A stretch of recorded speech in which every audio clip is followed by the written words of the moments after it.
Hey guys, we're over here at the Silver Shells Condo unit. This is the master bathroom.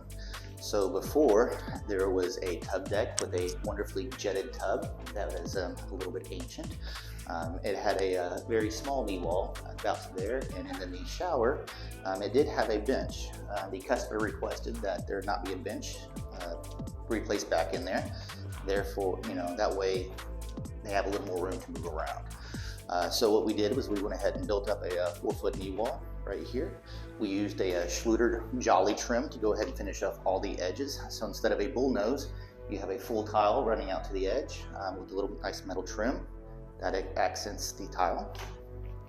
They went ahead and put a freestanding tub in here, but for the floors and walls, we used Elysium travertine honed. It's a 16 by 32, so it gives the appearance of a real travertine, but has the durability of a porcelain.